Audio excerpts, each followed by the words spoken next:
Ladies and gentlemen, welcome to the DDIRL, the Daily Drivers Inc. Racing League.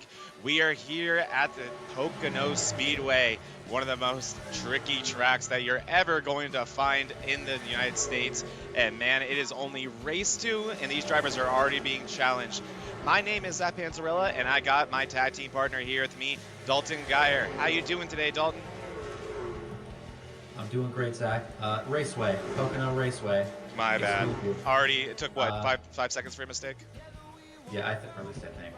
I'm gonna throw if I Google this later, and that's wrong. But I'm like 99% sure. It's Pocono I Raceway. believe you. Yeah, it doesn't matter. None of this matters. Anyway, yeah, we got a good race coming up here, I think. Yeah, this track is an awesome one, Dalton. I guess let's settle the biggest debate before we go any further. Are there 3 turns here, or are there 6? There are 4 turns. Oh, no. It's 1 and 2, and then a dog leg, Ah. like Phoenix, and then 3 and 4. I kind of like that, and that's how I feel a lot of the time too. Especially when I'm trying to work with my teammates and explain to them where I am on the track or where I'm doing certain things. 1 and 2 do feel like 2 different corners, like your normal oval. I mean, this is not an oval by any means; it's a triangle. But yeah, 2 and 3 feel almost like dog legs. We are actually just confirming it for ourselves. This track very, very unique. Turn 1, modeled after the local speedway to here in Pennsylvania, Trenton Speedway, and that is where you'll find by far the highest level of banking. Let me get this logo out of your guys' face real quick, because that's actually where we're going to be entering on track here. We're following the 17 of Dylan Beckman under practice right now. So here you go. This is the biggest level of banking you're going to have throughout this entire track, and definitely the turn you hit with the most speed, nearly 200 miles per hour entering that corner. And then, as Dalton kind of insinuated, this next corner, this is modeled after Indianapolis, but it doesn't feel like Indianapolis, Dalton. It feels far less, I want to say, long, not quite a full corner, right? Yeah, you really just kind of have to throw it in there. It's real, I don't know, it's kind of flat, but not as flat as turn 3 that we're going through right now. Yeah. Which is modeled after the what would we say, the Milwaukee Mile? Yes, the Milwaukee Mile, one of my favorite racetracks where I got my first ever iRacing win. That one has a fun place in my heart. I love that place. And then what's probably the craziest thing about this whole track, Dalton, is just this enormous front stretch. There is not a front stretch that we go to that exists, because the iRacing Super Speedway, we are going to bring these guys to for an exhibition, but that exists in real life that I believe is anywhere close to as long as that one is, and the draft plays such a big factor. Yeah, and one of the things that straightaway does, and I guess all these straightaways do, this is not an equilateral, this isn't, those straightaways are all different distances. It's really hard to get into a rhythm around here.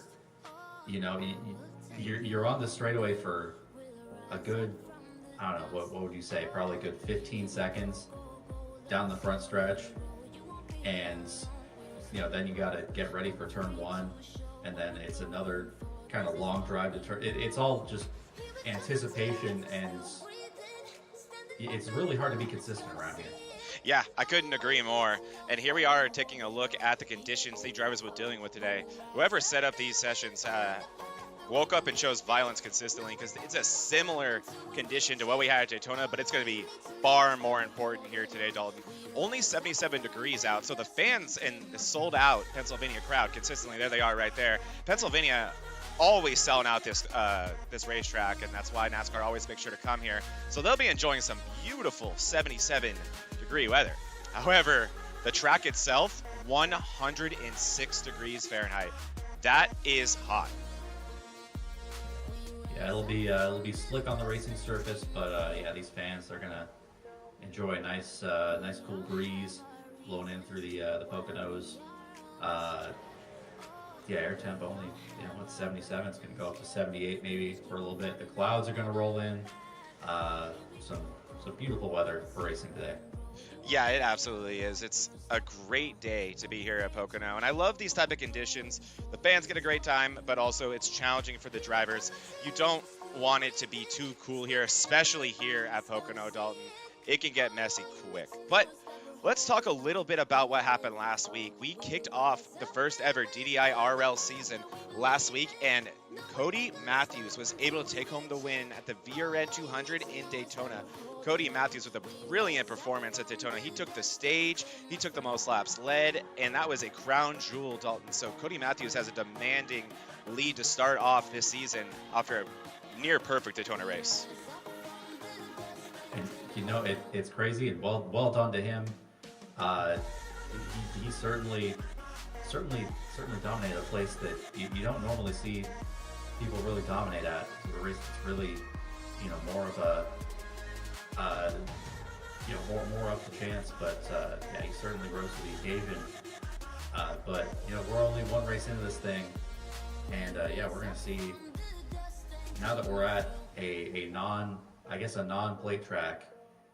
I guess kind of what we're dealing with in terms of pace. Yeah, this is just like in real life. You hear a lot of drivers say that, and there is Cody Matthews on screen there putting in his qualifying time. You often hear drivers say that the real season starts in the second race or the third race in NASCAR. Right now it's the third because you have to go to Daytona after that. Or I'm sorry, you have to go to Atlanta after that for another super speedway. But this is a lot of time. Hey, what? Echo Park Speedway. Oh, my bad. Sorry. Got to drop that. But yeah, that oftentimes is where drivers really get familiar with each other, and really the cream starts to rise to the crop, and we get to see who are going to be the fastest drivers and the championship contenders. And I mean, Daytona is Daytona, Dalton, but to do what Cody Matthews did, I'm expecting bright things. I'm expecting a lot of speed out of that 10 race truck today. Yeah, you know, that's the thing too. We saw, I guess we know he's got speed. We saw him up and around the top 5, top 10 in those exhibition races leading up to this thing. You know, so he was definitely, you know, at least the name I had circled for, you know, one of the front runners that we were going to have in this league. So yeah, good to see him kind of live up to that, and yeah, we'll see how he goes from here. And then behind that, you have the Daily Drivers Inc. driver of Matt Novella, and the reason why he's on screen, one, I know he loves this track, and two, he is the leader of our current team standings. DDI Vortex, the team of Jonathan Casabir, Alex Hillman, Matt Novella, and why am I forgetting their fourth member right now, Dalton? It's our team. I am embarrassed right now. You're not gonna help me, are you? Give me those names again. Okay, so I gave you I probably actually just listed them all. I'll give you Novella, Hillman, Casabir,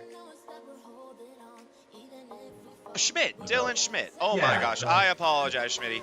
Dylan Schmidt, he took 6 months off, and that's my excuse. But that team with a great performance at Daytona and with a great lead. The other Daily Drivers Inc. team there is Zach Panzarello right there, currently actually with the top time in qualifying, wrapping up his second lap there. We'll see if that sticks. That was our top 2 cars, the last 2 cars on screen. Panzarello currently in first, Novella on his second lap. He's already in second, trying to be a little bit better this time. We'll see if he's able to. But Matt Novella leading that Daily Drivers Inc. Vortex team, and in between sandwiching those two, being sandwiched by those 2 Daily Drivers Inc. teams, is the is that Black Octopus? No, it's not even Black Octopus. I'm sorry. That is the Patrick Calgill team, if I'm not mistaken, correct? The Gold Octopus. Yeah. But, the Gold Octopus. Yeah, I'm sorry. That would be let's see. Yeah, we're learning these team names still. That is Black Wolf. SWM. Oh, that's not W. Yeah, SWM / Black Wolf Racing. I believe it's SWM that is currently second place in point standings, led by Cody Matthews. Nope, that is Black Wolf. Oh, my bad. I don't know anything. We should just we'll focus more on team standings next week when we do some homework on who's who, right? Yeah, we meant to have a graphic for that. But. Yep, and also we'll have some switchovers to some rosters as well. I know some drivers still finding their homes in this league, and that's totally fine. You can join teams at any point in the season. Your points should start counting from there. But yeah, I do know there will be some roster switch ups going into the third race of the season. And actually, we're even a couple going into today. Yeah, I don't see anybody here that wasn't here last week. We're missing a few, but yeah, I don't think we're seeing any new faces this week unless they're kind of buried down there. Yeah, it's hard to tell right now just how many. We'll definitely have a good idea for it, but what is exciting, Dalton, is there's already 23 drivers in this race here today. It was 28 last week at Daytona. You can always expect more for Daytona, right? Because just about anyone has a chance to win those things. But 23 at Pocono is definitely a lot to be proud of. And I wanted to tip my cap to all these drivers out here tackling this very difficult racetrack. Yeah, and of course, it's a big track, so it just makes a field look even. It would make a 40 car field look small. Like I feel like it's nice to have a big pack and a big track. Yeah, that really is what you see a lot here at Pocono is a lot of mayhem early in the runs, especially around that tunnel turn. A lot of people trying to go side by side there when, man, it's seldom a great idea to be doing that. But you can see big leads form here, big gaps form here, due mostly, I think, just to the size of the track. Yes, the thing I think it's a cautions-free cautions type of track. To get those restarts where everybody's jockeying for position, everybody's trying to go 4 wide, 3 wide into that first turn, and it's the kind of turn that it's really easy to cook it into that turn and slide up. And when you're 3, 4 wide, you don't have the room. It's really easy to do that around here. Yeah, could not agree more. This track it's a little bit of a tease, and man, through this tunnel turn right here, as you're seeing Tommy Fox go through it, it never feels the same, in my opinion. Every single time you go through that corner, it feels entirely different than the lap before. You're really just figuring out that corner specifically as you go, and I think we'll definitely be seeing a lot of guys, whether it be smacking that outside wall out of 2 or just with massive checkups that can create incidents. Specifically there, that to me is always the danger zone at this racetrack. Yeah, this track kind of shreds the tires too. You wouldn't necessarily think it would, but yeah, this thing really shreds the tires. So it quite literally, the next time you hit that tunnel turn, those tires have just that much more wear on them. And yeah, I think that contributes a lot to that difference, from lap to lap. I definitely think so. I mean, even in practice, we were seeing the fall off among 2/10, 3/10 a lap, especially once you cross about that 5 lap threshold. Man, those lap times really start to stack up and get considerably worse. So that's also going to open up a lot of tire strategy for these guys today. 4 sets of tires will be available to these drivers, and only 60 laps around here at Pocono, and about 23 laps in the worth of gas in the gas tank. So you definitely have tires to spare here, Dalton. So it's going to be, I think, definitely a tale of a lot of different agendas here. Yeah, we'll see, especially if we get some shorter runs, maybe some, let's say we get some 8-10 lap runs. That's going to be, I feel like, kind of a threshold where you're going to see guys duck down pit road to get that tire advantage. But that's still a gamble. You can't really do that every time. So you do only have those 4 sets. So we'll see where the cautions fall, and how that all works out, if we get any cautions at all. Yeah, I totally agree. I mean, like we said, this place can definitely get very spread out if you do get those long green flag runs. So it can be 2 completely different races. I was covering the DDIRL race on Sunday, and man, that thing got messy towards the end. So we'll have to see what happens here. But qualifying has completed. Let's take a look at who's going to put it on the pole today. And it looks like it's actually the admin, the guy talking right now. Zach Panzarella puts it on the pole, and next to him is going to be his DDI teammate, but not actually team teammate, the other DDI Drivers Inc. driver, but he's going to be for Team Vortex. That's Matt Novella. 3rd place is his teammate of Dalton Geyer, the guy sitting next to me. 4th place belonging to Patrick Calgill. He'll be driving for SWM this year, even though he is sponsored by DDI Drivers Inc. So great day for DDI in terms of qualifying. We'll see if they can hold that position. 5th, belonging to Cody Matthews. 6th place, Jonathan Casavir. 7th, Mark Zab. 8th, Zach Hillman. 9th, Alex Hillman, not related. And 10th, rounding out the top 10, is Steve Lewis. Down 11th, we got Tommy Fox. 12th, we got Dylan Beckman. Let's see, down. Oh. There you go. Yeah, there we go. Down 13th, we got Juan Delgado. We got Glenn Grigsby. 14th, 15th, Christopher Calgill. 16th, Danny Sanchez. 17th, Graham McGivern. 18th, Dylan Schmidt. 19th, Edward Peltz. 20th, Colton Easterday. 21st, Ryan Newman. 22nd, is it Brandon or Brandon Lawless? Brandon. Okay, Brandon Lawless. And 23rd, we got Peyton McCoy rounding out the field. And only 2 cars not putting down qualifying laps, and that is Lawless and McCoy. But now with the field all lined up, and let's get a good shot of those guys and see what those cars look like. Actually, it looks like the driver's meeting still going on. Is everyone getting? Actually, no, they are there. I'm sorry. Let's take a look at that. I know. Are you ready? Is he ready? I mean, he's always ready, right?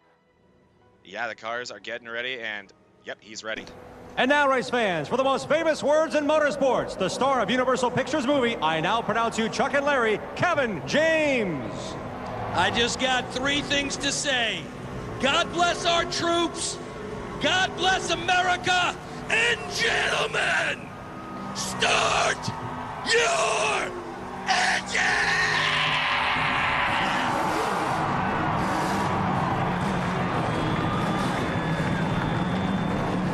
Tried to add a little bit of hype to it. Got the whole camera to shake that time, though. These drivers are ready. He doesn't need the hype, but, you know, he'll take it anyway. It doesn't hurt. It doesn't. So there is our pylon. It is going to be the 12 of Panzarella. He did win the first exhibition race. After that, kind of top 5 car, especially, man, Dalton. After that third exhibition where this league opened up to a whole new set of drivers, it is hard to tell who is the cream of the crop in this league right now. And qualifying at Pocono, I'm not going to lie, not a great place to get an idea. It's going to be the race itself. Yeah, for sure. We'll see how these guys navigate the tire wear around here. It's a really tricky track, really easy to shred those tires. Oh, there goes. Dalton! He'll be back. Oh, he's back. Oh, the entire field has a collective heart attack. And Cody Matthews, we kind of glossed over that 5th qualifying place, but great job by Matthews. Here we go, getting ready for race number 2 of the DDIRL. It's going to be Panzarella leading them to green. This is on the flag, man, and we are green here at Pocono. Panzarella Novella side by side behind them. It's going to be Dalton Geyer and Patrick Cowgill. And here we go into turn 1. These guys have probably not really practiced this, Dalton, how to approach this corner under a restart. And what a job by Matt Novella. Started second, but he's going to come out of turn 1 in the lead. I think Matt got a great jump on that initial start. Got him out into the lead from that outside pole position. As you see Geyer back there having trouble.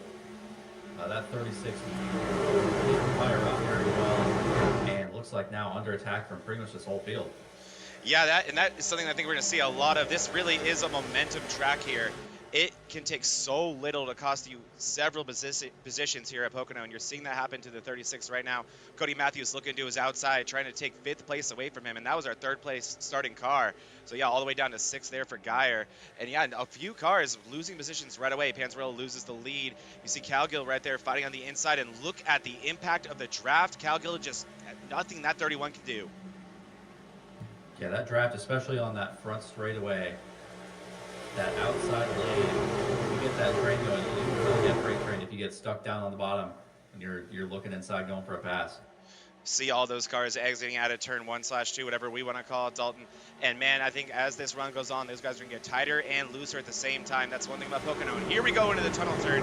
And like we talked about, passing really not a great idea through that corner, and all these drivers doing a fantastic job getting single file to get through that corner well. But this turn 3, this is a great passing zone. Cowgill going to look to the inside of the 3 of Zach Hillman. Oh, and they're pushing up. And you know, that's what I was talking about. If you're side by side, it really just kills that momentum. You see now Matthews might have Cowgill under attack. Oh no, here comes Geyer on the inside up to 10. You can also see Matthews really not, maybe because the line wasn't available, thinking better about going 3 wide right now. But also, it just sometimes isn't worth it to get side by side with the car or with the truck going down these straights more than anything, just because of how much momentum it can cost you, and you have to step out of that draft. You're seeing a lot of that right there. This field looking to go single file as quick as they can down these straightaways and not miss out on every straightaway here. Quite literally, though, every one having so much draft benefit to get. Then you really have to kind of back up these corners a little bit so you can get that run out of the corner, because these straightaways are just so long. You lose if you take this exit wrong, you just lose all that momentum, and the whole field's just going to eat you alive. Absolutely, and here goes Panzarello. He's going to look to the inside of Novella. This is for the lead of the race. So our daily driver saying teammates, and Novella looks like he is going to kind of let up a little bit with the 12 there, give the spot to him, and again, that is probably just trying to make sure he can maintain that momentum down that next straightaway. He's not done yet. He's coming back at him here. Looks like he's just going to stay slotted in with his draft. Yeah, you saw the 12 did sacrifice exit. Whoa! And the looseness you can see. Oh, man. And also, Dalton, one thing we have not brought up yet, the dirty air. If one card, you saw that was Panzarella who started that whole chain reaction of looseness there, getting very loose through the tunnel turn. That dumped dirty air onto Novella. That got Novella loose. That dumped dirty air onto Casemir. That got him loose, and that dumped some dirty air onto Calgill. It was wild to see. And into the wall goes, I believe that was the 57 of Tommy Fox. You see Hillman making his way through the field in that 08. You look up here, let's see what we got. We got the 62, we got Sanchez. That's Beckman. That's the 17 of Beckman. He fights off that attempt there. Does not want to give up that top lane and let all those guys break in there. And we've talked about how if these runs go a little bit long, and this is only 5 laps, but we can start to see separation in the field. We're already seeing quite a bit of that, and really seeing 2 packs of cars all the way back to Zab in 8th place is that first pack, so 1st through 8th there, and then 9th place being led by Beckman in the 17 right there. Behind him is the 62 is Sanchez. Sanchez getting very low. Oh man, Sanchez got so low through 3 there at all. You know, Beckman's looking to get back to that lead pack and possibly, hopefully, create some separation from that pack behind him. It's really, this is just a much nicer race when you don't have the Wolves knocking at your door. Oh man, that could not be more true. That could not be more true. It's so hard, Dalton, in my opinion, to hit your marks at this track more than I think anywhere else when there's a car in front of you or a truck in front of you. It just completely screws up your rhythm, and it's so easy to follow a truck into the wall if someone is to make that mistake in front of you. For sure, as we see, Novella and Panzarella still just out there out front by themselves kind of right now. Second pack there. Oh! The 73 and the 31, I think, both got the wall. That was kind of what we had just talked about, kind of following the general off the cliff right there, and you're going to see a lot more of that in that race, or in this race, I'd assume. I can nearly guarantee it with how Pocono is and how just easy it is for that to happen. As here we are side by side, Hillman and Case of Beer. Those 2 trucks look very similar, but 2 very different drivers, and these guys are going to go hard. This is one of the best passing zones. You saw Case of Beer so tight out of 1 there, did a great job avoiding the wall, and somehow, some way, comes out of there with a run. Yeah, and that's just down to having that outside lane, having that kind of longer arc to be able to get that exit. And you're cutting off the guy down there, the guy on the bottom, his exit, and that's how you get that run. But all Hillman really had to do was stay side by side with him going into the tunnel turn, because that's kind of a bottom dominant zone there. It is, and we talked already about how much going side by side can stall you out. That was about 2-3 turns of side by side, and that cost them a full second to Novella and Panzarella. Those 2, look at that, they were able to gap that group behind them that much just by that battling in front of them, and those 2 staying lined up and using the benefits of the draft. And behind there, I also saw a little bit of a moment for Cody Matthews coming out of the tunnel turn on the previous lap, losing a spot to Zab there. So Matthews now down to 8th and Zab up to 7th. I believe those guys are teammates, or at least teammate adjacent. That SWM. Same Discord. Yeah, at least in that group. So maybe just a case of Matthews saying, hey, you know what, Zab, you have the pace. As long as I can keep the draft here, you go ahead, you go on the attack. Exactly. It looks like this could end up being a little bit of a long run here. So you really just want to prioritize your overall pace over everything and make sure that you're able to stay with this lead pack. Because look at that, Quesavir able to complete the pass on Zach Hillman, as is Patrick Cowgill. But Jonathan Quesavir showing all kinds of muscle right now early in this race. Cowgill has been a little bit messy, but at the same time, as always, so fast. So much speed in that 31. But now looks like Zach Hillman all over him, looking to take back that 4th place. Yeah, this is probably kind of the hardest situation. Whoa! Well, what just a loose moment there. Awesome save, too. Not the ball, but yeah, great save there from Patrick Cowgill.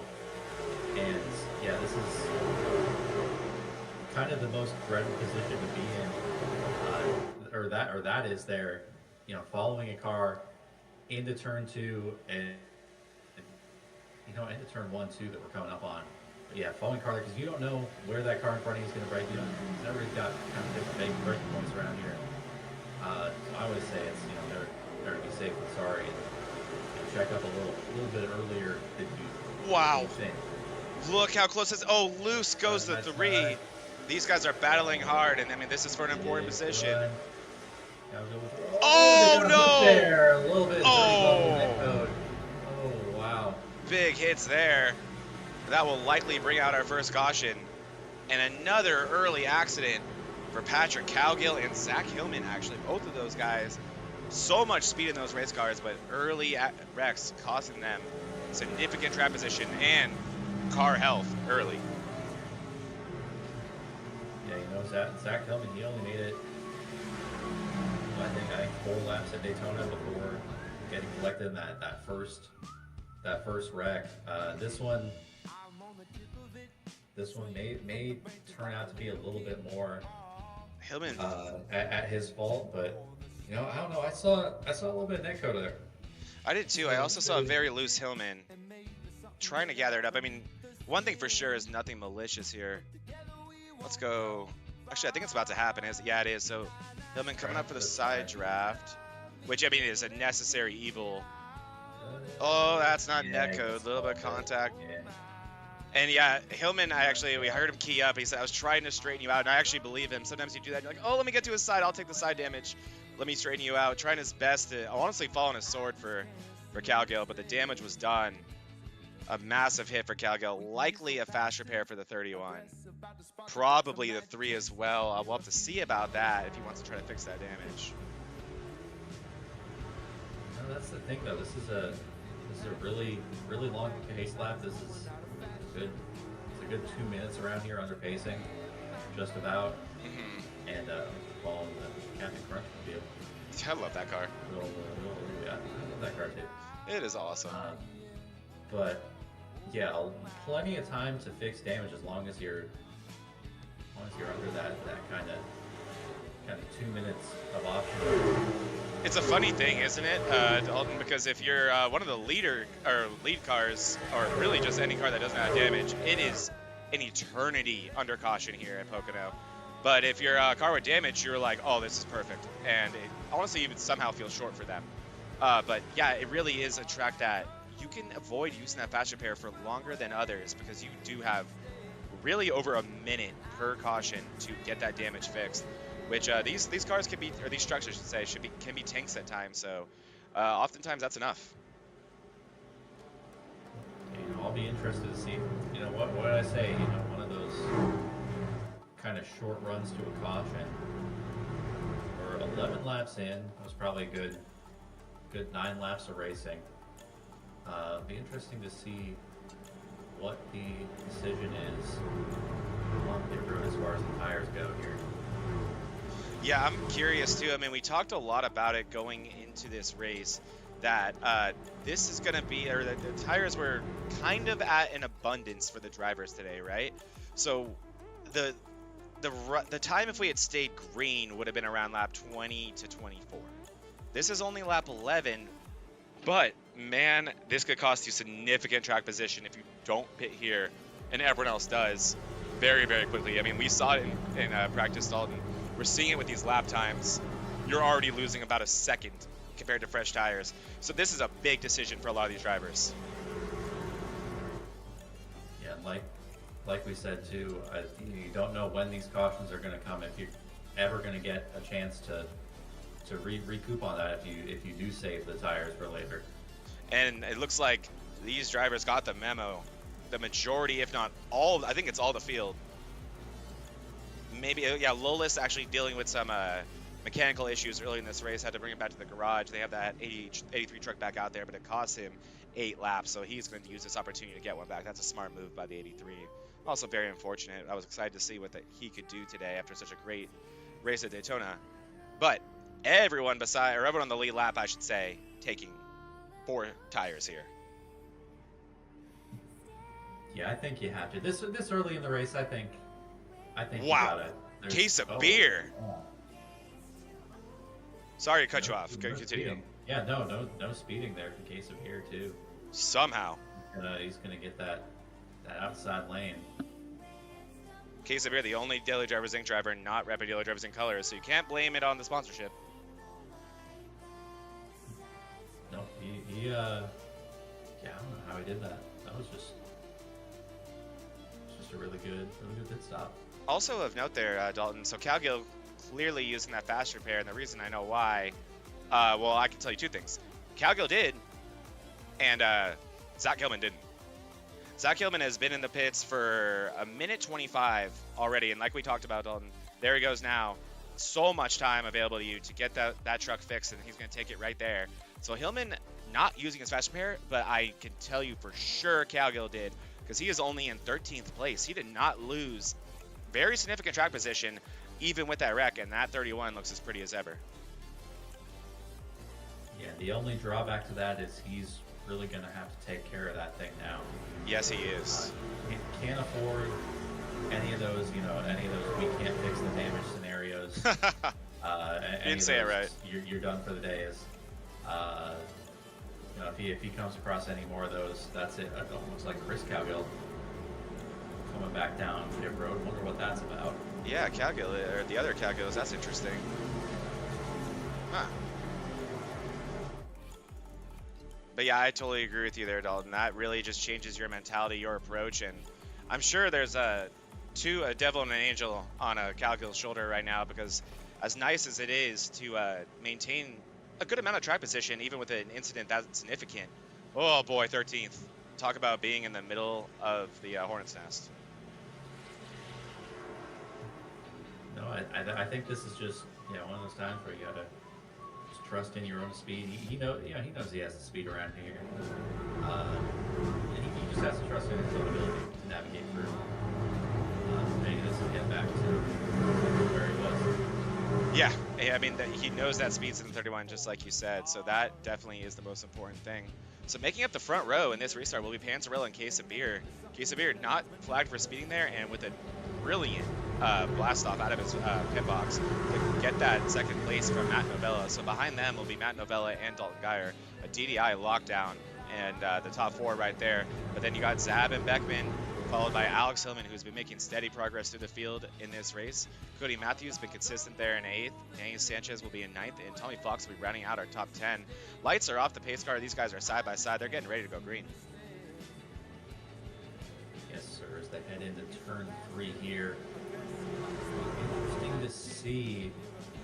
Novella got that great jump on that first start. You got to wonder if he's going to be looking to do the same here. Maybe send these guys 3 wide. Novella is the best I've ever seen at restarts, Dalton. I would not doubt it at all. He is so good at predicting when a driver is going to go, and he may not be able to predict knowing that DDI team. We'll see what they do here. Wow. Predicting the future is you, Dalton. Wow. Jonathan Quesabir, partly a little bit of sleep there, but just as impressive. Matt Novella easily gets that second place spot back. Yes, sir. And it looks like he decided instead of sending it in on Zach, decided to get that push. And you know what? That's probably for the better there. That makes a lot more sense. That space between you and that third place car before you make that move for the lead. Yeah, it does look like Novella and Panzarella trying to work together in their early stages of this run and make sure that they can gap the field first. Wolf, big loose moment there for Zab. That was scary. So here we go through turn 3 as the 62 gets into the 10. Drift. Whoa! It. Nice save by Cody Matthews. That's But gonna look what stack this them does. all up. That's going to stack them all up down the front. Look, McGivern. McGivern down on the bottom there. That's more than a BOGO Four special. wide. Oh, there goes. Wow. They are 4 wide going into one here. That cannot end well. Oh my goodness, look at these guys. Easter Day in the middle of it. On the outside is Sanchez. It loses Matthews. Oh, Tokyo Drift. Oh no. Oh, big hits, big hits. And it did not end well. It did not end well. Oh, Cody. Oh, man. Cody Matthews saying, you guys ruined my awesome Tokyo Drift. Let's take another look at that one, Dalton. Oh my gosh. Almost had that saved. That was a crazy one. Crazy one. So firstly, we got to go all the way back here. So here's where the whole thing starts, right? Sanchez just a little, just gets a little tight there. Oh, and then Yeah, checked up a little bit. Colton says, Yeah, don't worry, I'll help. And here we go. Yeah. Yeah. Trying to get us a good camera angle on this. Oh, Graham this guy's McGivern. coming in. What a move by McGivern, by the way. Yeah, he found the clean air. That was He got badass. out and- yeah, he got it. He got the last helicopter out of Vietnam there. Oh, Lord. He did. And now let's take a look at Matthews. Does he get bumped or does he just go? I mean, I'm sure those tires are red hot. And yeah, that truck I is just think he was loose. Still loose. 4 wide. And that's Peyton McCoy on the inside. Yeah, just a little loose. Trying to save, but McCoy's there, so he's just got nowhere to. Yeah. McCoy tries to steer down to avoid it. Let's see. He's still loose. Still collecting it. And the damn, it's over. Yeah. Oh, and McCoy. Right into Peltz. Right into Peltz. That's unfortunate. Oh, and then Delgado Oh, catches some Delgado. damage. Massive for Delgado. Oh, Hillman. Wait, did Hillman? Yeah, Zach Hillman. Contact with that. Oh, wow. Guys hurt? Yeah. Oh, wow. Okay, well, I mean, you know what we got to do about that one. Wait, I got to know. Yeah, On board. we got to see what that looked like from Zach Hillman's perspective. That was a wreck, Dalton. It was certainly a wreck. All right, here we go. We're right on board with Zach Hillman, and this will probably be the adventure of a lifetime. He's going to watch one Delgado die right in front of him. Oh, boy. Oh. Oh, my Doesn't God. do anything. Wow. Yeah. He even waved at McCoy. Yeah. Wow. Well, you know what? I gotta feel for the 24 and the 7. I do too. Both guys who just kind of just innocent bystanders now. Well, The 14 as well, really. I mean, McCoy just had to find the clean air down at the bottom, and he almost had it cleared, and the 10 just caught that rear quarter panel, and just unfortunate. I'm sure that's something we'll probably see more of today, Dalton, too. Just these wrecks can become so big, and really I think the biggest reason, in my opinion, is just how fast you're going here. I mean, it's a pretty simple reason. It's so hard to get the car slowed down here, and it's not like Daytona where there's a lot of banking available. The handling is kind of where you'd want it. It's pretty brutal here at Pocono, and like I think you saw with McCoy there, that 10 was loose the whole corner. He knew that was happening. There isn't anything McCoy can really do about it. If he checks up a ton, then he's at risk of getting run over from behind. So it's just really, wow, what a camera shot. It's a damned if you do, damned if you don't situation sometimes. Yeah, that's, you know what, I think the 10, I don't know, we'll have to see if the 10 had maybe a little bit of rear end damage from that first contact too, because that's another thing that's with how iRacing is now with this new damage model. For the other one that was introduced a few months ago, that little bit of rear end damage really throws off the car, and just it can be like undrivably loose with even just a little bit of contact.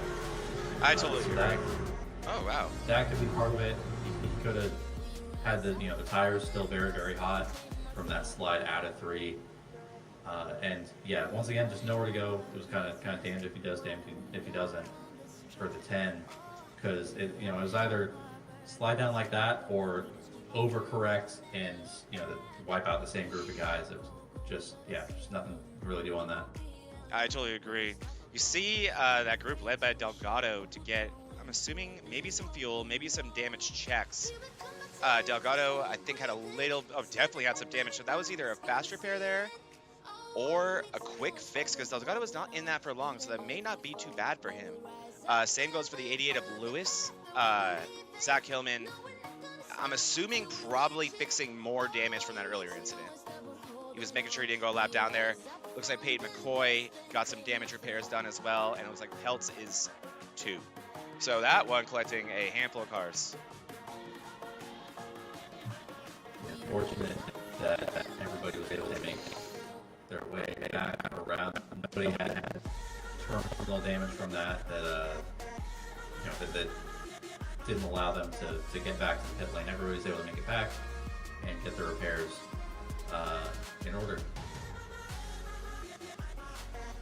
Absolutely. So we'll be going green, and I don't see lights on the pace car, but I think I'm wrong, because Novella not side by side with Panzarella. So it'll be one more time. I mean, who knows, Dalton? Like we talked about, these caution laps around here at Pocono, a lifetime. So let's talk about next week. We'll be heading to Iowa. That race is going to be an interesting one. I think a few of our drivers will be on vacation for the 4th of July. But Iowa, a track that I think a lot of drivers excited to hit. In my opinion, one of the best short tracks on the entire schedule. So next week, 150 laps around, what is it, the corn state? What do they call it? The place where they make corn? I don't know. The corn place. Are you excited, Dalton? I think Nebraska's the corn place. What? But is Nebraska not the corn huskers or something like that? I don't know. We need to make our live chat live so we can get corrected live in the air. I'm sure Iowa likes them. It feels like one. It's a Iowa. Oh, Iowa. Such a good place that the Slipknot made an album about it, about how just great and lovely a place Iowa is. That's what the whole album's about. Yeah, that's definitely the theme, is how great Iowa is. But anyway, the track though, phenomenal. It just got the repave treatments in the last update, so you're gonna see that new kind of layer of asphalt that they laid down on those bottom lanes. Still drives relatively the same, although actually, it's really kind of more of a top dominant track, I think. Yeah, back in the day it was. The repave's kind of gotten rid of that, because they repaved that whole, like, those bottom 2 lanes. Enough about Iowa. Let's get back to Pocono. Yeah, we're not Slipknot. We don't talk about Iowa all the time. But this is going to be another interesting restart, Dalton. Cautions seem to always breed cautions here at Pocono.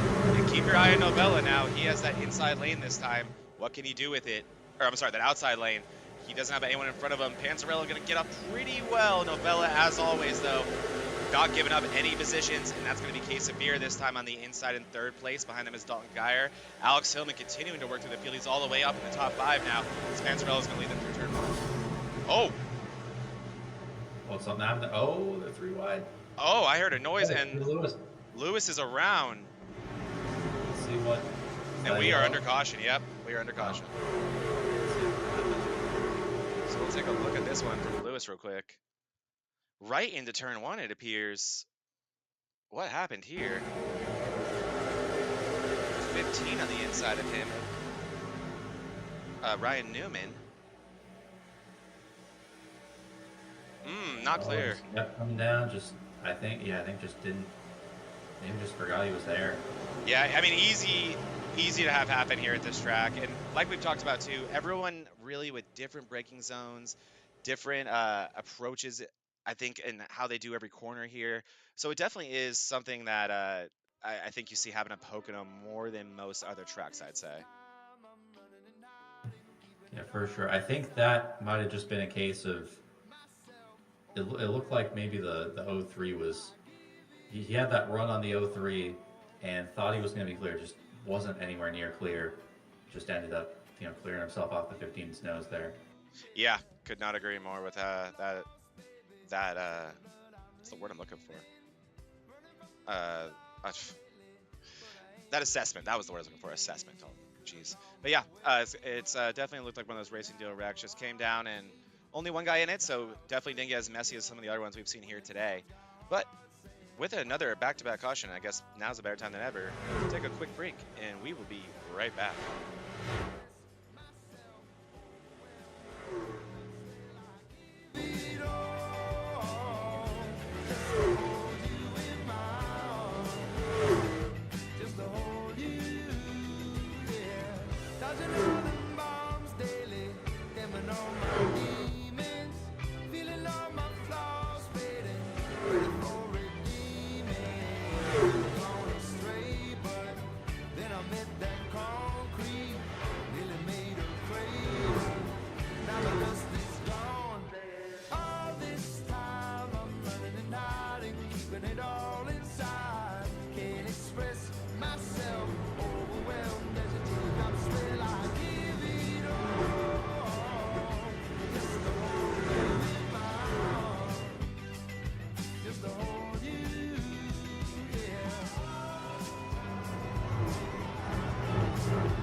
All right, and we are back as these drivers make their way around Pocono under caution still, cleaning up the track after another incident here.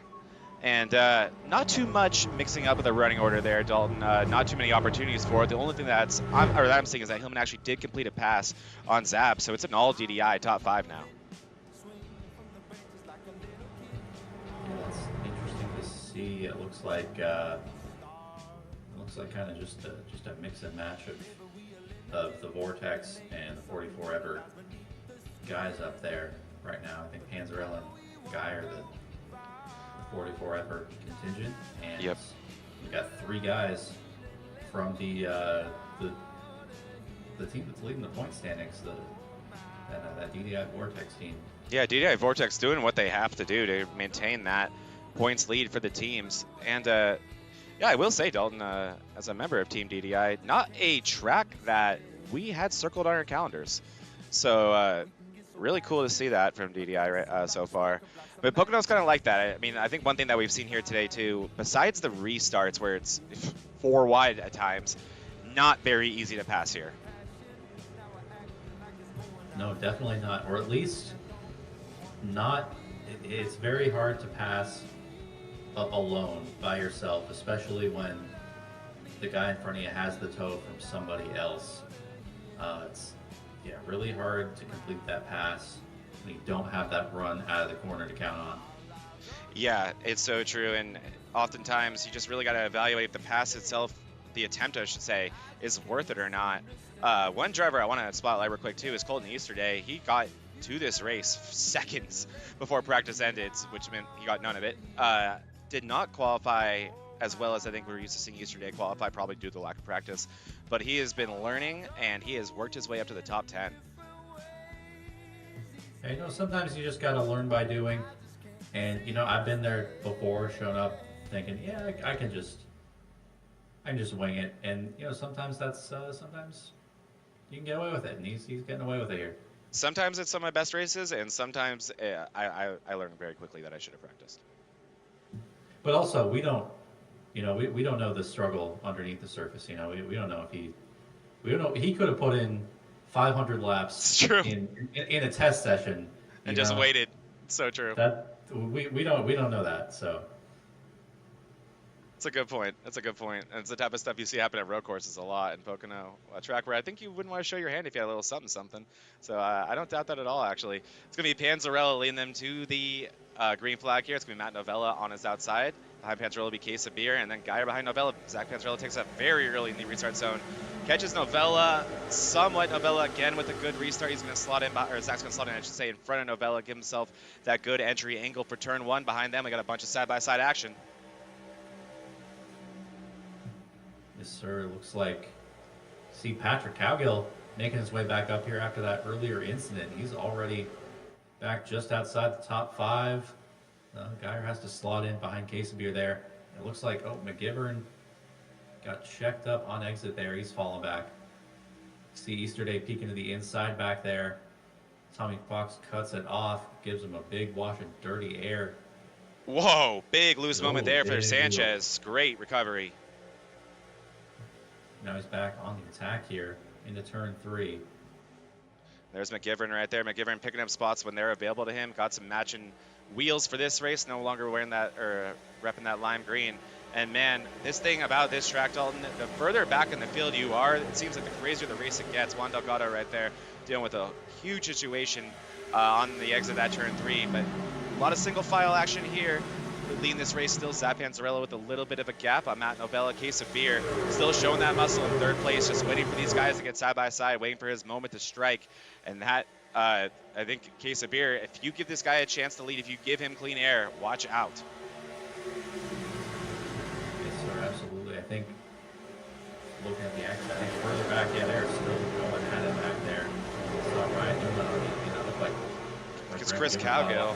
Yeah, Chris Cowgill was able to get by on the outside. And look what that does to Newman. They're left 3 wide, maybe. Looked like Beckman was about to send in. Hillman gets checked up on that top lane. But that's still going to be the preferred lane there. He's going to follow Newman through. See if McCoy's going to slot in or block that off. Good call by McCoy, but look at that difference in speed due to the draft. Yeah, but it looks like Zach Hillman's going to look to the inside of McCoy here. I believe this is for about 15th place. As it looks like McCoy pretty deep in that corner. He's going to have to check up. Yep. Big tight moment. You were right about that. Up front, you still have these 3. Oh, sorry about that. No, you're good. You're good. Oh, yeah, you're right. Right there, the points leader. Now, back there. It is just impossible to lose just one position here at Pocono, it seems. Once you get out of that non-dominant lane, it is just a slippery slope. As wow, you see Hillman right there, Newman right there, working that high lane and trying to get a big run down this giant backstretch. Yeah, that's real fun to do. That's something you can do out of turn 3. Once you get that wheel straightened out, you can really just kind of take that wide arc down to the bottom on exit. See here. And then side by side here, we got Easter Day and Tommy Fox. Behind them, you got Danny Sanchez. Wow! What a move by Sanchez. And there by Sanchez. Here we go. It's going to be through the tunnel turn. Now going into the tunnel turn. Oh, yeah. That moment, Dalton, when you're leading down that. Like, oh, are we really doing this? I guess we're doing this. Yeah. Great job by Sanchez, though. And then up front, Matt Novella breathing down the neck of Panzarella, and Case of Beer is right there. He is just waiting for these 2 to get side by side. I think that's all it's going to take for Case of Beer to have his moment. But man, Novella, he has tons of speed in that 56 truck. Yes, sir. Panzarella, was that trying to break the draft? Or? I think it was a momentary break of the draft, but yeah, at the very end, still trying to get that position. But oh man, I think that got it a little bit sloppy there. Novella's good. Looks like he's going to have a head of steam coming out of 1. Remember, we're only about 3.5 laps away here from stage points paid out. At the end of lap 30, we're going to get those stage points paid out to the top 10. Yeah, so these are important positions. I think that may be why you're seeing Panzarella start trying to break the draft a little bit, not caring, I should say, to push his teammates with him anymore, and just thinking, I want to make sure I can maintain this lead. Those stage points in this league, Dalton, they are big. Those carry on to the chase. They are 5 bonus points in the race itself, and they are 10 bonus points in the race itself. So they're very beneficial, and that is what Panzarella's doing. all the way down the front stretch that time to break the draft. Some IndyCar action there. Yes, some sneaky stake. And that is done, yeah, like we were talking about, guys. For those who don't know, that is done to break the draft. The draft's so powerful, especially down that front stretch. Sometimes you just don't want to be predictable for the car behind you and don't want to give them that benefit. It seems like, Dalton, with these new updates, it's working better than it used to. And you're seeing Panzarella try to use that every front stretch, back stretch, anywhere, any straightaway at this point. He does not want anyone drafting him. And you know what? I think that is because he's looking at that lap counter and he sees that those stage points are about to be paid out. He wants that. He wants that playoff point too, for that stage win. And you know, that's a. Oh yeah, and he sees when he sees Novella enter 3 like that, just right on his tail. You know, he wants that draft broken. And Novella, knowing what he was going to do that time, already knowing to follow him all the way down, thinking I got to do something else. Oh, and Quesabeer is going to join the party. Quesabeer, he's side by side with them here. he's going to get them both. Is Quesabeer going to be able to complete this pass? Panzarella going to try to defend. I think Novella and Panzarella got a little bit choked up there, and that was what we were talking about. That was Quesabeer's moment. Panzarella going to try to use the top, and here we go. It's going to be a tunnel turn. Let's see, he's just got to stay side by side with them until they get there, but doesn't get there in time. That outside lane, it's not preferable if you're by yourself, but it is a great place to defend.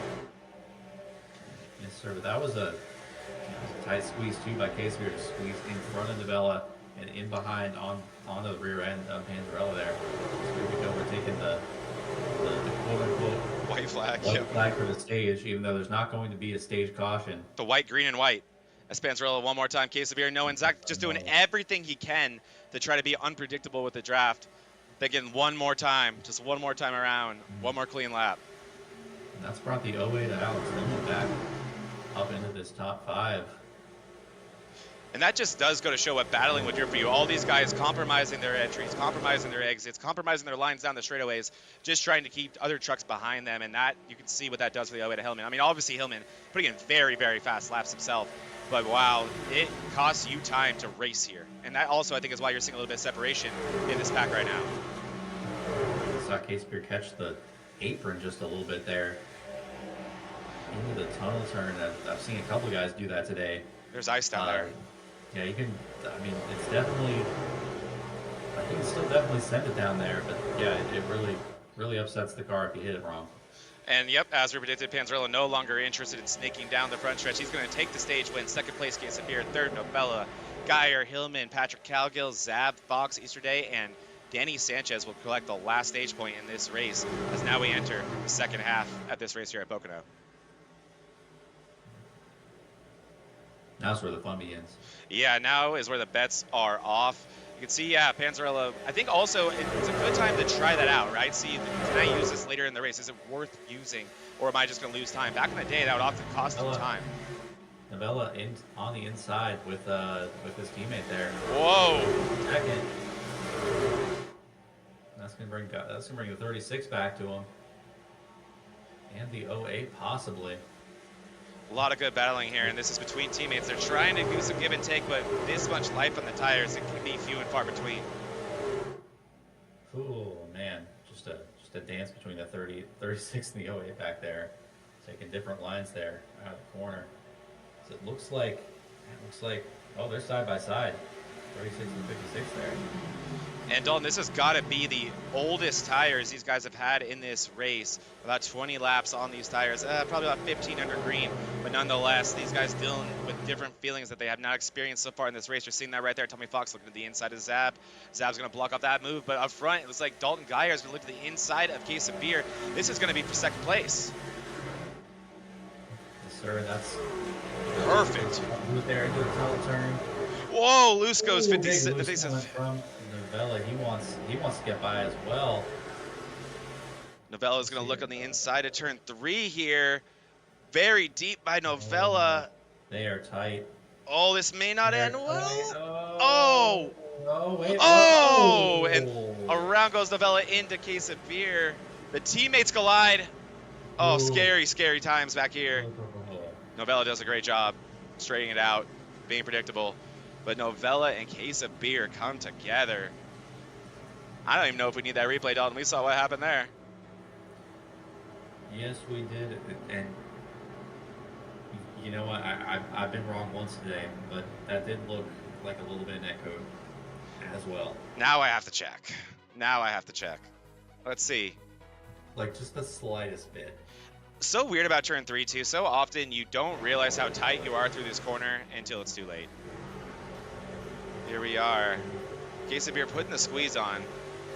And up, look how sideways both these trucks are. Hillman kind of saw this coming too, I think. Oh, no, he just caught the wall. Yeah, no. Tiny bit of netcode. Like there was some space between them.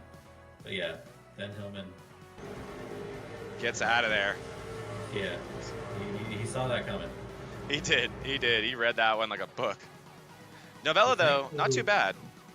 And thankfully only really a single, or really only a 2-car incident there. Looks like everybody else able to avoid. So what's going to be interesting about this, though, to me, Dalton, is obviously everyone's going to bring it down for 4 tires. Like we had just talked about before we went yellow. This was the longest run by a pretty big margin any of these guys had to do. So I think, and you could tell on track that they were sick of their tires and they were ready to move on from them. But with the amount of laps left and the what should I say, the amount of fuel that these guys have, oh man, it is right at the threshold. I'm talking like a lap and a half difference we're looking at right here. It'll be interesting to see once we go green if we see anybody off pace trying to save fuel. But either way, pretty much the whole field, the whole field is coming down for tires here. It is everybody, like we predicted. I'd be shocked to see different agendas even here, Dalton. I'd be shocked to see anyone want to take 2, anything besides 4 tires and fuel right here. And it's going to be Geyer actually in second place with his best track position so far. Spanzarella gets into a stall, and man, 55 miles per hour speed limit here at Pocono. And I mean, we saw how dangerous that could be this weekend in NASCAR with someone getting pelted with a tire. But whoa, it is hard to get your car stopped in time, and it's hard to get it going as Spanzarella spins his tires and Geyer does not. And the 36, is going to take the lead of this race. Yes, sir, the 36 just barely edging his teammate out of pit road. Being able to get that hammer down just a little bit quicker. I mean, when it's hard to pass on track, what's the smartest thing to do? Not do it on track, right? Yeah, I mean, you'll take as many, take as many spots as you can get, however you can get them. Oh, absolutely. When the positions are they come as few and far between as they have for these drivers today, those pit stops are enormous. Geyer going to be the control car for this restart. Huge here at Pocono, and what could be, depending on how much people want to save, how much they want to prioritize saving, if we get a caution and when we get said caution, this could be the last run of the race. So much could happen here, and it's really wide open. It definitely is wide open. I think we're going to see varied strategies. I guess depending on how optimistic or pessimistic everyone is about that, or how confident we are as a league. He'll be back. He's always back. Yeah. How? See, Cowgill actually doing probably the smart thing here, and taking just another dash of fuel. That's one way to approach Chris Cowgill. Yeah, he is. You're right. There he is, right there. That's a good idea there, I'd say. It's a good idea. It's a good-looking race truck. Yeah, why not? Yeah, for sure. Looks like just fuel to me. Yep. Splash of fuel, and like we talked about, that could be the difference. That could be the race-winning move right there. And even if it's not, if all these guys do decide to save fuel, he's the one that's going to be able to get back to driving at full speed quicker, because he's going to have that little bit extra in the tank. It's a great point. Like if you get to that point in the run where you're, let's say, 10 to go, and you have half a lap to save, you really got to back it down. You're costing yourself about a second or two, a lap, especially at this racetrack, trying to save that fuel. So when there's someone in the field who doesn't have to do that, that could be more advantageous than even 10, 20 lap pressure tires. So so much can happen here, Dalton. I think a lot of these drivers thinking, oh man, I want this thing just to be simple, and now this thing is upside down. But again, one caution would fix that. Just a matter of where that would be if we were to get it. But this is, I don't think in terms of the race itself, I don't think the caution could come out at a more interesting time. Sorry, just look back. Looks like Brandon Lowell's only 6 laps down now. He's really capitalized on these cautions. Chopping away at it. Rounds, yeah. And Lewis actually parked it for the day, so he did get one position. Yeah. Never let anyone tell you it's not worth it to keep going. Never say die. It's going to be Geyer, the control car here on the inside. A great restart there by Geyer. Behind them is going to be Calgill and Alex Hillman. Alex Hillman, his best position he's been in all day, all the way up to 4th place now. And Patrick Calgill with just an absolutely exceptional recovery in our first wreck of the day. But here he is back racing for the lead. But Dalton Geyer doing what he has to do to maintain that lead through 1.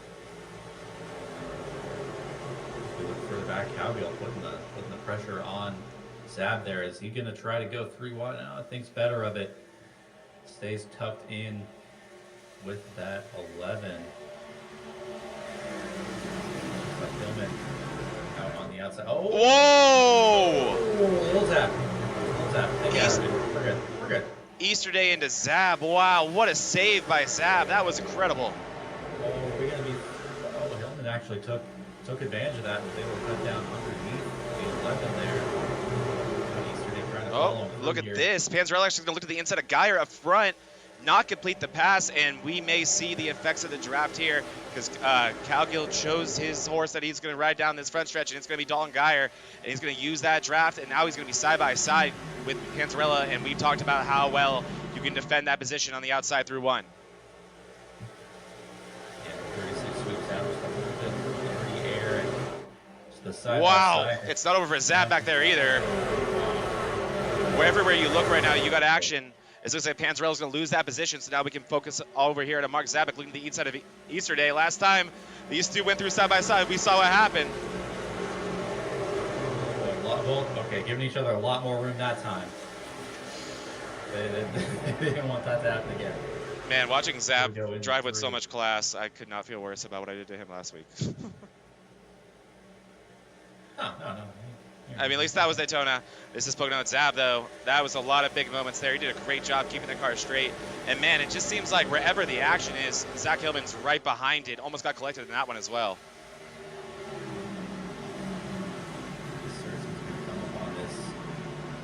This little pack here, the 62, 57. Fox still hanging around up here in the top 5. What a run from Tommy Fox. Quietly been really in the top 10 earlier, but now finding himself in the top 5. He's kept himself out of trouble. That 57's been putting down really fast laps. And now Tommy Fox getting the fruits of his labor, running in 5th place. Something that we've talked about a lot, something we were excited to see what he can do here in the DDIRL, and that 57 has not disappointed in the slightest. But he is now under fire from the other guy recovering from that first incident, and that's Zach Hillman. He is really, just like Calgill, done a great job. 62 on 2. Oh, whoa! He got loose. Went up the track there, and Zach Hillman coming in here now. So I'm sorry, that was Sanchez initially. My bad. Yeah, that was yeah. Sanchez loose up the track there. Now Hillman. Looks like he's gonna tease Fox a little bit, trying to make him overdrive the corner. Ooh, it may have worked. He wants that run off the corner, not the. He doesn't want a dive bomb. Wow. Man, I thought he was gonna get the ball there. Me too. I mean, we've seen so much of that today, and so many great, I don't even want to call them recoveries, but just belief in their truck and themselves to make the corner, and they have. So we go through the tunnel turn, and actually, like, it looks like Fox reeling in Hillman quite a bit here as well. So, man, Tommy Fox, tons of speed in that 57 Miller High Life Ford F-150, just doing a phenomenal job, but not getting that, I think, the run out of 3 he's going to want there. That might give Hillman what he needs. But now Hillman out of the draft, he's going to need help. The Sanchez want to give it to him, not so far.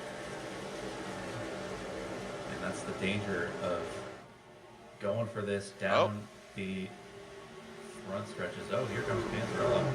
That's right. 31 here.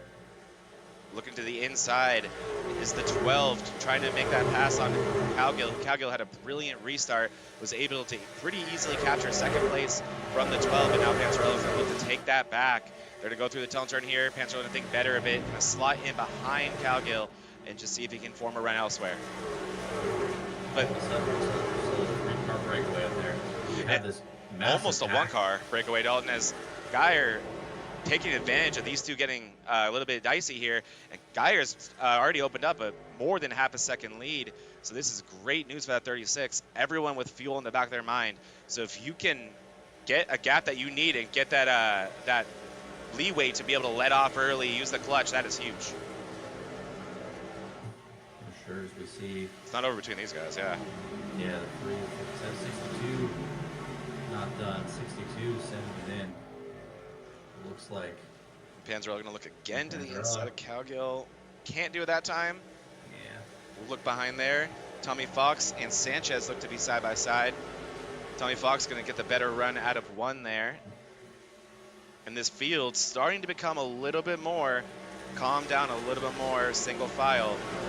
23 to go in this race, and I don't think enough fuel to make it. So is it time to save? Do you want to protect that track position? So many different things going through these drivers' heads right now. I think I think that's got to be going through your mind right now as to, you know, when's the time to start backing off if you are going to save. And I think I'd say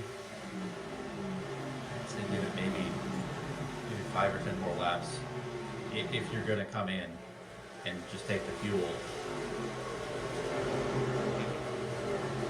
One thing like really interesting about this track too, Dalton, is kind of like a road course here in Pocono.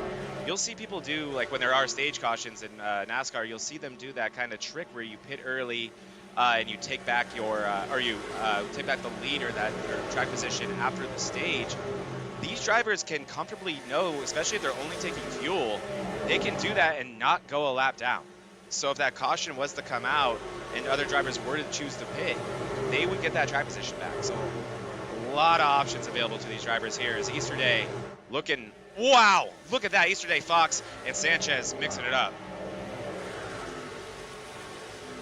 Looks like, yeah, Sanchez still trying to take this, I guess this 6th place spot away from Tommy Fox. Tommy Fox doing an excellent job defending here. Now Easter Day out on the outside. Oh, Fox, yeah. He's got the run. He's going to have the draft from Tommy Fox here. Great run by Easter Day on the outside of that turn 1 right there. Easter Day really showing a lot of muscle late in this race, as is Fox, and Sanchez has just been a steady presence in the top 10 with tons of speed in that 62, as has Zab behind him. Finally looks like Zab getting himself a race where someone isn't there to ruin it for him. He's shown us what he can do running the top 10 all day. Up front, you're still seeing Geyer with about a half-second lead over Calgill. Panzarella still breathing down the neck of the 31, but not able to complete a pass on him. Loose at a 3 there. They've definitely put a little bit of a gap over there on 4th place of Alex Hillman, and then behind him is non-brother Zach Hillman in 5th place now. So Zach Hillman clearly with tons of speed in that 3-race truck has really worked his way through this field brilliantly. 6th place still Tommy Fox, but we're starting to see separation, and I definitely visually, Dalton, am seeing these tires start to really make these guys uncomfortable, especially in corner exit. You know what? You want to check a little further back, see how the back end of this top 10 is doing. Is that I think that's Beckman and Grigsby battling for 10th there, with Brandon McGivern coming into the picture here as well. Whoa! Oh, big loose moment there. Saved wow. it. That's 17 with a big drift through the tunnel turn there, and like you said, a wonderful job gathering it back up. McGivern's gonna, oh man, sent it in deep. Yeah, I was surprised that thing stuck. Somehow, literally, I cannot believe McGivern made that stick. Cannot believe it. What a pass by the 33. We've seen a lot of good-looking passes from Grant McGivern today. It looks like, oh, here we go, side by side for 2nd place. Panzarella gonna look to the inside of Calgill, finally having the position that I think he needed. He's gonna try to slot that car in. Oh, that is so close. Yeah, it's tight there. You just can't risk getting too tight. So you see the field. Yeah, look who's in front of Geyer. The left car, who opted to not use the fast repair as you can tell. Under that last caution. Yeah, that's an ugly mug on that car right now. But yeah, opted not to use that fast repair just yet. It might end up being classified as an error if we don't get the caution here. And yeah, there he goes, a lap down to Geyer. So he is now another lap down, or I'm sorry, his first lap down. So definitely bleeding from that earlier incident. Let's not to get that. Yeah, it looks like Zach Hillman with a big loose moment actually coming out of 2 there, or coming out of 3, I should say, and allowing Alex Hillman to get around him. Oh, I'm sorry, we're under caution. We missed a little bit of incident. Something happened back there. I thought it was Zach Hillman. No, something happened further back probably. Yeah. Let's see if I can get it for you guys. Let's see. Oh. I think this was it, actually. Here we go. It's some Hillman on Hillman violence. And it was a non-wreck, but it was a caution. Let's take a look here. Because we have our marshal telling us the reason for the caution. Yeah, that's it, Dalton. That's all it took. What a save, though. A fantastic save. Fantastic save. So I'm scrolling through the field and I don't see anything else.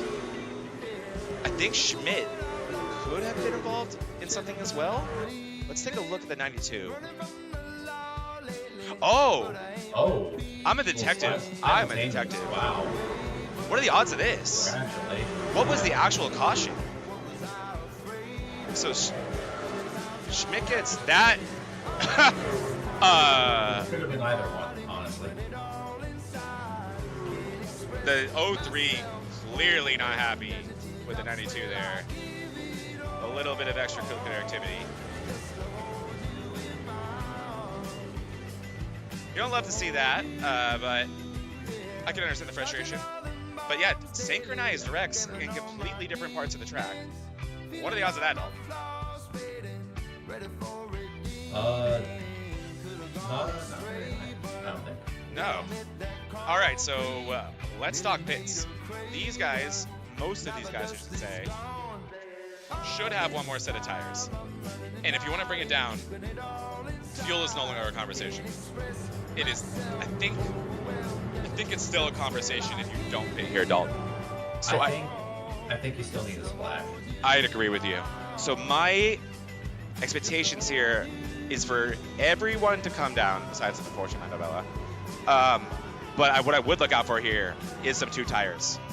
The inside has not been wearing, from what I've been hearing from these drivers, as much as they were expecting it to.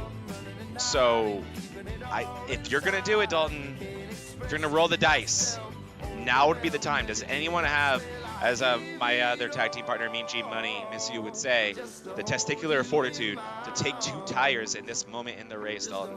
This is the money stop, as we like to call it.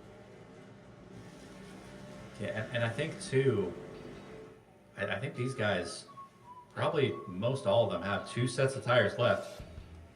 So if that 2 tires doesn't work, they could very well then bring it back down. You're right. You're right. Tires. It's 2 sets of tires. It's not 1. So if you get a quick caution and you want to roll the dice again, you could do that. And here we go. It's going to be Geyer led them into the pits, and you saw him mollywop Panzarella last time out of the box. We'll see if it's a lot of the same. Alex Hillman. No. I think he only took gas. Only takes gas. See that car? Was that intentional? And the 30 of Glenn Grisby beats Panzarella as well. So that's based on that distance and Grigsby's running. I'm going to take a look at the pit time. That was 2 tires, Dalton. Yeah, hey, you were right. I think. Yeah, we'll see how many people opted for that. But so, yeah, definitely the 30 of Grigsby taking 2 tires. Yep, Grigsby the one electing to do it.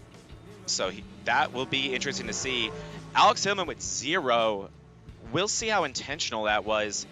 Hillman was in that incident. He may have done some stuff to his black box, which is what drivers use to control if they want tires, fuel, or damage repair. He may have done something and accidentally unchecked tires. We'll see. We'll know if he brings it down the pits again. But wow, Dalton. I mean, for or I'm sorry, no tires versus 4, and I think that was about 10 laps of green flag racing. That is quite literally, in my opinion, the definition of a sitting duck. And, you know, we'll see though with this new tire model. You know, I've heard that those first few laps, it doesn't really. Oh. You can really recover. Well, I guess we'll. No guinea pig. Hillman not wanting to be the guinea pig. Grigsby saying, "I'll do it, guys. I'll do it on 2." And Hillman says, "You have fun with that. I'm not doing it on none." Hillman's gonna likely put 4 fresh tires on it here. He's gonna lose that track position that he worked so hard to gain. But his race is far from over. Far from over, indeed. He's worked his way through the pack once. He can do it again. Yeah, I mean, if anyone has, or if anyone's figured out how to get around cars at this racetrack where it is so difficult to pass, it is Alex Hillman. Look at our awesome pit boards right there, Dalton. Yeah. good old Zaboomfoo, good old Charmander. Charmander is the best good luck charm I'll ever have. As here we go. So yeah, it's gonna be Grigsby, a newcomer to the front of the field in this race, I should say. He certainly wasn't a Daytona. Grigsby has shown a lot of speed already, but he's gonna be in second place here, joining Dalton Geyer in the front row there. So moving Zach Panzarello down to the inside of the second row. But what that does do, Dalton, is it lines up 2 DDI drivers on that inside row where they were previously having to try to figure it out the best they could, maybe do an okie dokie on that front row together. But I would say in terms of, especially what we've seen in these restarts, third isn't the worst situation. That outside lane has had a hard time getting going so far here today at Pocono. You know, and you were talking about Grigsby. He might have been close to a top 5 at Daytona, but had unfortunately that last lap incident with Kelly, right? Yeah, 55. Yeah, Grigsby actually probably was well on his way to a top 5. You're right. But either way, he's in a very good position here. We'll see how these 2 tires treat him, though. This is going to be an interesting one, Dalton. We're going to be keeping our eye on that 30 racetrack, but it's going to be the 36 leading them to green here. The pace car's going to take that hard left, and there he goes. Grigsby a little bit further behind Geyer than I think he should be. He's going to give Dalton a great advantage. He's going to give the 12 a great advantage. Yeah, man, no harm, no foul for Zach Panzarello. He's going to get that second place position right back, but Grigsby is going to be under fire immediately. You see Cowgill to the outside. Hillman probably thought he was going to go and send that 3 wide. Thought better of it. Oh, you know what? Here's why he thought better of it. He wanted that run off the corner. So here comes Easter Day as well. These guys are looking for it right here. Yeah, here we go. It's going to be 3 wide to the tunnel turn. Oh, man, this rarely ends well. Grigsby's, I think, a little bit better of it. In the Easter Day. What a strong move by the 95 of Easter Day. He's in 4th place. Yes, sir. I think that's the highest up the running order we've seen him today. Whoa! What's going on? Yeah, Cody Matthews, I saw way high through 3. Sorry to cut you off there, Dalton. I apologize. But wow, Cody Matthews losing a lot of positions there. Looks like case of beer as well. A few as he's just pushing his teammate of Dylan Schmidt. A lot of fast cars losing positions there, Dalton. Yeah, not quite sure what started that. But you see, they are. Jeez. And they are going nuts back there. We're going to have to stick with some wide shots for this because these guys, everywhere you look, it's crazy. Matt Novella, he did use that faster pair now. That 56 looks as good as ever. That Shark is jumping through the water again with all that muscle. And Alex Hillman is not wasting any time working through this field. It looks like Novella willing to work with his teammate here to get back up into the top 10. Sanchez and Fox. These two can't get away from each other. Yeah, Sanchez and Tommy Fox and Zab up in front of them. That group has kind of been together for this last whole bit. 11. Up front, Panzarello has caught Geyer. We'll keep our eye on that differential. But man, that racing midway through the pack is just too crazy to take our eyes off of right now. Because Glenn Grigsby, I'm sorry. Got tight. I don't know if you got the wall there. He is doing an overall good job, though, Dalton. He's only fallen back. This will be 8th, or I'm sorry, this will be 7th if he loses his position to Zab. But, oh, wow, look at Sanchez. Yeah, he knows. He remembers that Yeah, someone's been paying attention to their data. Put them under attack here. Let's see. Oh, Tommy Fox. Wow. This is good stuff back here.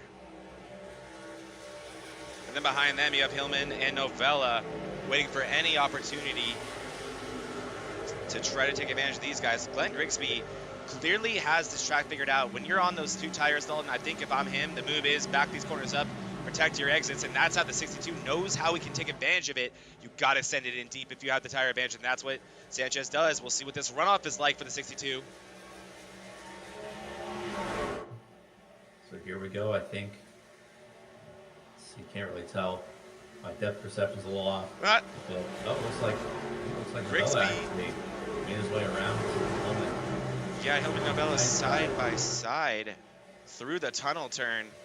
See Zab thinking, get me away from these people. I just want to be alone right now.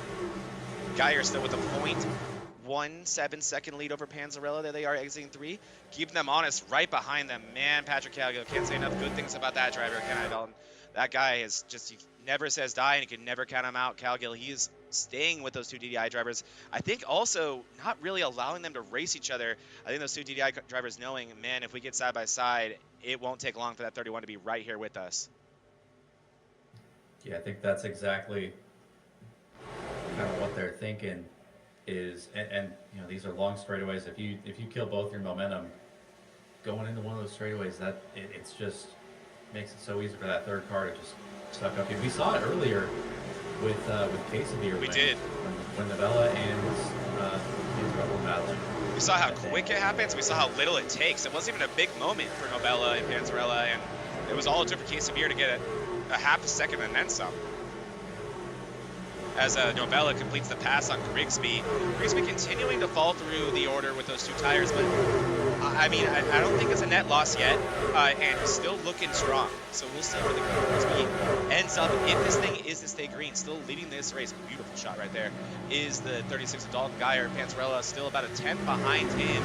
Easterday doing a great job in 4th place. Panzarella looking to the inside of Geyer. Through 1 and 2, trying to flirt with making that pass, but just not able to get those runs. We've talked so much about how advantageous that outside line can be, especially through 1. Geyer taking full advantage of it there.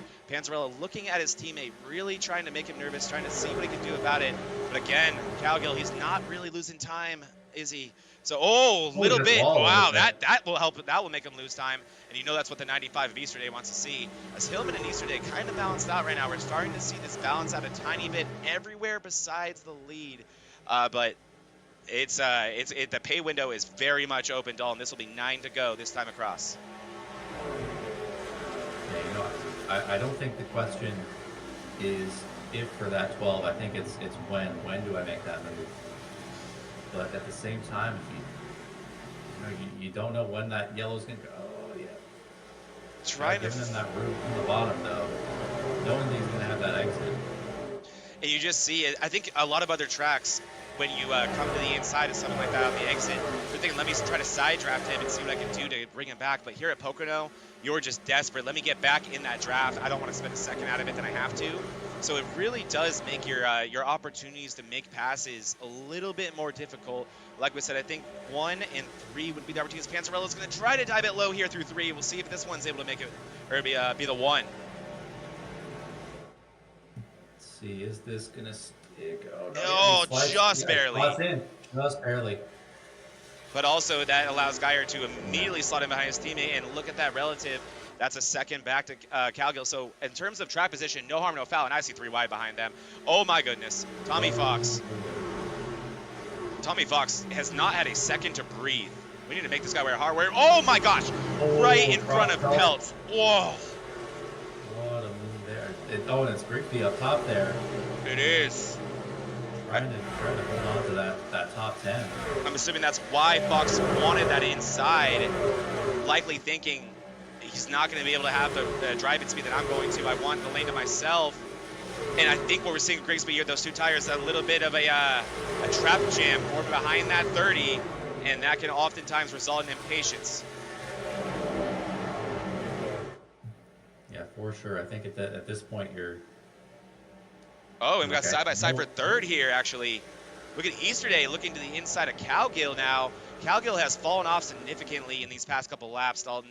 He was only 0.7 behind the group of the 12 and the 36, and now he's a full 1.3 seconds back with the 95 of Easterday breathing down his neck, and Zach Hillman not far at all behind.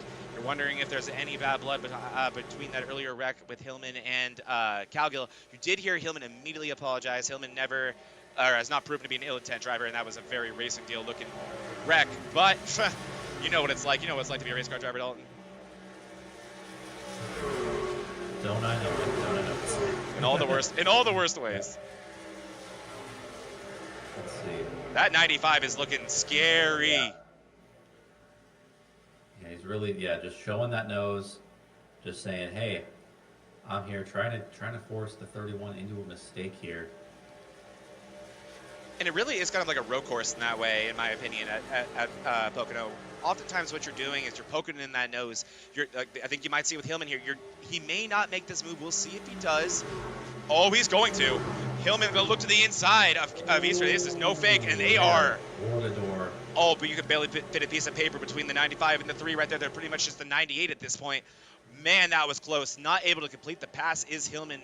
Not really losing his run there, but wow, what defense with the 95 of Easterday, because on top of that, he's going to have a look at the 31 here through the tunnel turn, thinking the defense against the 3 is put the 31 behind me. Oh, boy. Oh, no. Oh, the 3 again, a similar looking wreck. Oh, big hit by Easterday. And that is an undrivable 95 truck. And he tows right away, and I believe the caution's out, Dalton. It is. The caution's out. The caution is out. Oh, man. That's the last thing the Daily Drivers Inc. teammates of Panzarella and Geyer wanted to see. They had this thing signed, sealed, and delivered, and now we have another restart. And, oh, my God, Dalton, what do you do about the pits? Like we talked about, these guys, they still have one set of tires. Most of them do, at least. Oh, boy. What do you do if you're Panzarella? What do you do if you're Geyer, Calgill, Hillman, Zabik? Oh, so many decisions in so little time. And you're almost kind of at the mercy of the pack here. You're kind of just, you're damned if you do, damned if you don't. If you go down pit lane, you risk the rest of the field staying up behind you. Yep. I mean, if you don't come, whole field might come down pit road and take fresh tires. It's a good thing we don't live stream the Discord chats anymore, Dalton, because the profanity being thrown around on the DDI Discord by Zach Panzarella is excessive. Did not want this caution. I mean, this is just, it just seems to happen all the time. I mean, understandably, everyone racing for positions, and there's very few laps left, and it's when the racing gets intense, and you're just praying to get to that white flag. And it's not going to be the case here, and this thing is upside down for the leaders of this race.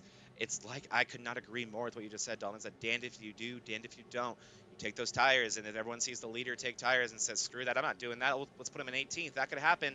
This is make it or break it time. What's going to happen? Panzarella looking to put it in. It looks like Calgill's not going to. What's going to happen? Panzarella changes his mind or fakes. Novella brings it down, so Novella's going to be down. Let's take a look at the pits. That's probably far more important right now. So we have Novella, Grigsby. No surprise there from Grigsby. So Novella, Grigsby, that is Danny Sanchez, and I think that's Ryan Newman, if I'm not mistaken. I'm sorry, that's not Danny Sanchez. That's a similar-looking car of Jonathan Case of Beer. Case Beer. And that is Ryan Newman behind him. So it's 3 for 4. I'll take that, Dalton. So 4 cars undoubtedly going to take tires here. That is why you do this. It's been hard to pass here, Dalton, but we don't know how hard it is to pass when you have 10-lap pressure tires. I think the only person who knows that is Glenn Grigsby right now. Yes, sir. And he's going to be very happy to have 4 fresh ones on this thing as they all come out in the order they came in.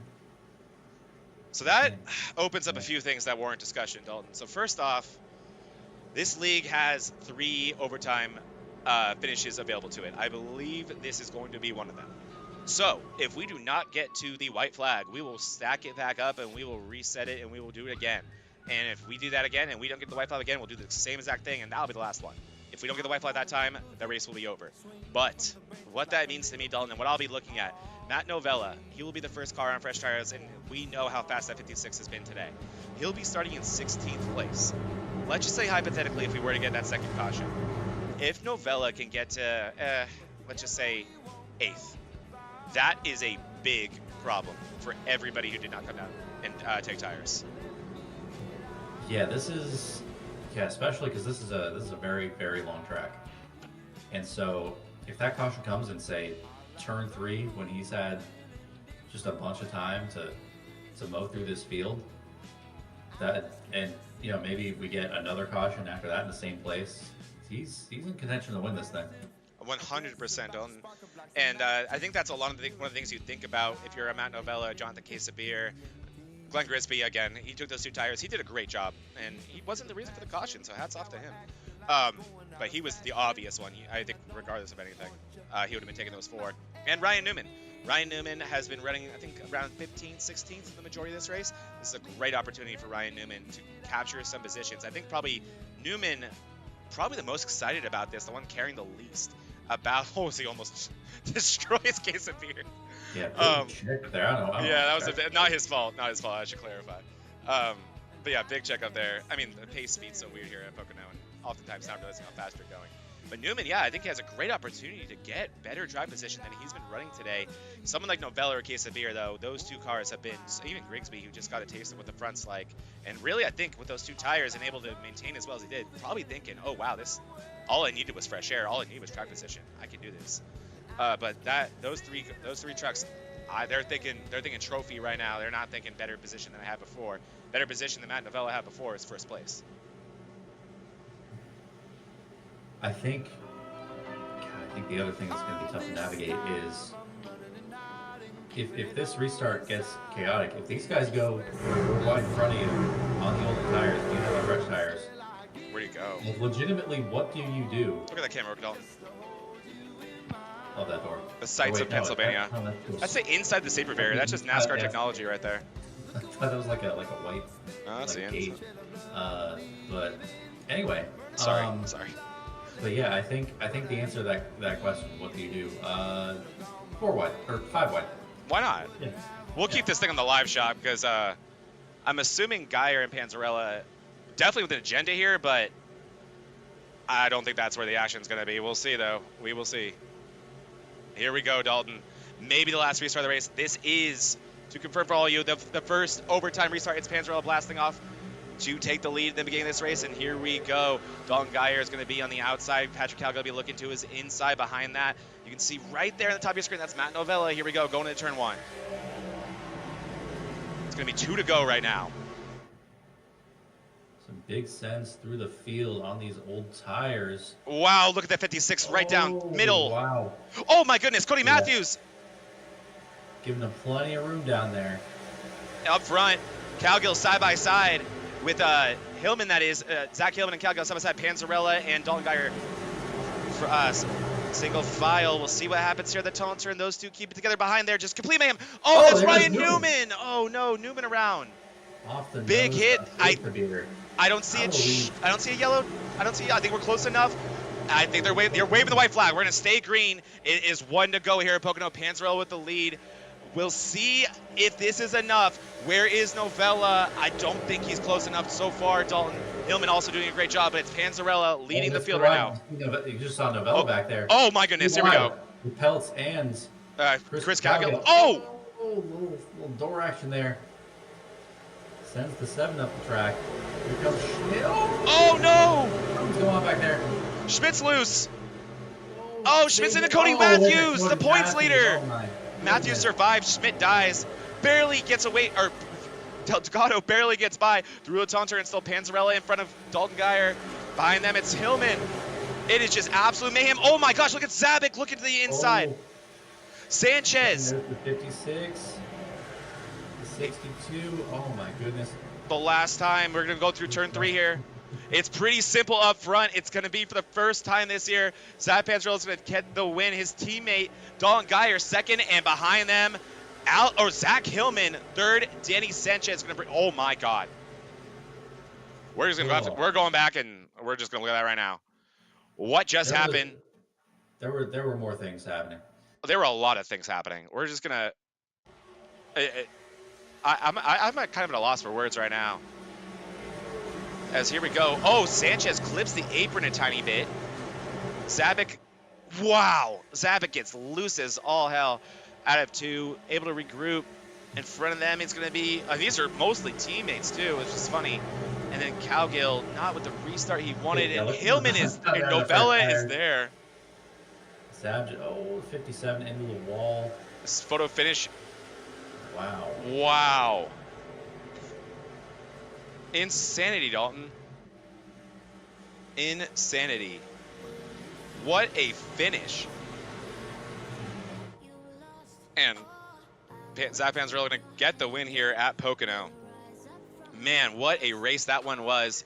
Geyer and Panzarella really were able to figure out amongst themselves the latter half of that race, as you see him getting some butt taps from his teammates and his friends alike. Patrick Cowgill, a strong day from him, bringing it home with the top 5. And man, Matt Novella, he was up to 6th place. Dalton, those fresh tires, they were worth the risk. And a very, very intense overtime finish here. 2 weeks in a row in the DDIRL. This week, it's Panzarella collecting his first win. Well, again, no win you're in, so it's going to be all about consistency this season. But DDI doing what they had to in this one, especially DDI 40 Forever with a 1-2 finish between Panzarella and Geyer. And man, that last restart, Dalton, was just a good example of how important it was to control this race and be up front and not deal with that. Yeah, definitely. I think the clean air, even just being up in the top 5, is a lot more. Hey, it's a trademark. It's a trademark. You got to pass inspection. You got to pass inspection, Dalton. I'm not stupid. Yeah, if there's no engine to inspect, I mean, the no inspection needs to take place. So everybody pulls up to watch the burnouts here. So let's not. Actually, let me check our Discord waiting room real quick. Okay. Let's not pretend. We can just simulate, I guess, kind of like what a post-race, as I get destroyed, what a post-race interview would be like. What questions would you want to know, Dalton? I guess even as a second place car, or what questions would you ask the leader? And I guess I can give you that insight. Let's see. I love to give insight about if I was fast today, which I hate saying anything that's cocky, but the results showed it. So I just love to share that insight about what I guess maybe other people are doing. I don't know. Let's see. So I guess first of all, let's say. So that last set of pit stops, 36 BC off pit road. I guess what's the agenda for those last 20 or so laps? Yeah, I think with this one we talked a lot about it. Passing came at an absolute luxury today, or it did not come easy, I should say. And really the biggest thing that was just sticking with me was that moment that me and Novella had.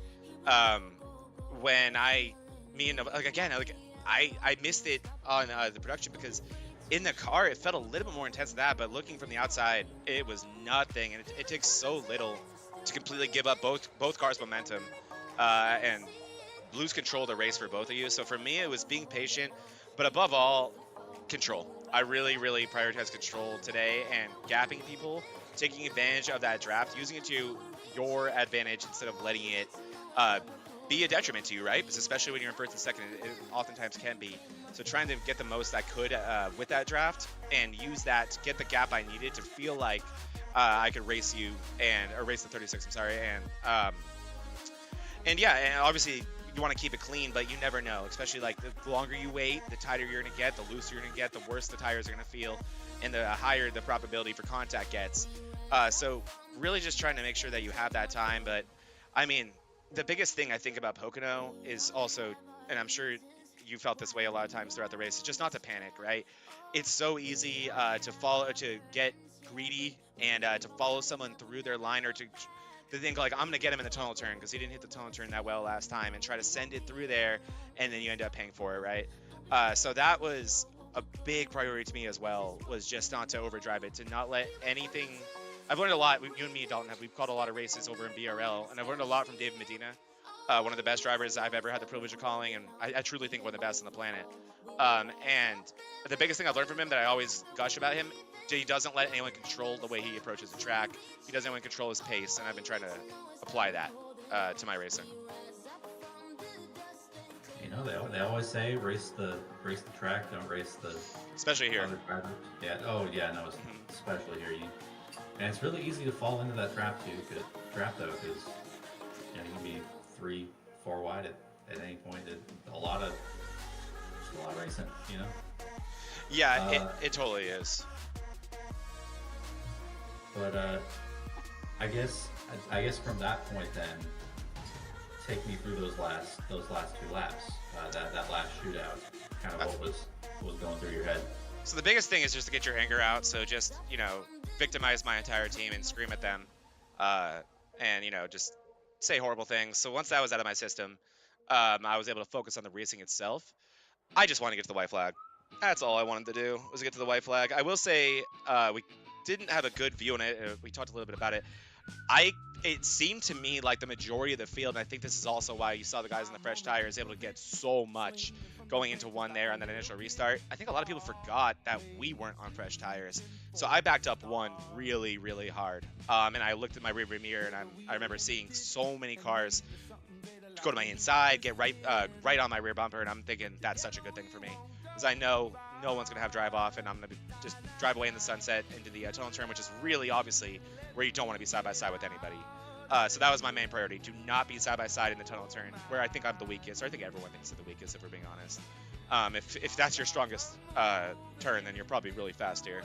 But that was my biggest priority. I felt like, I'll also divulge some stuff, like some not behind the scenes, but some insider stuff about how my car was set up today. I had a very, very low brake bias, Dalton. I was running about 55%, I want to say.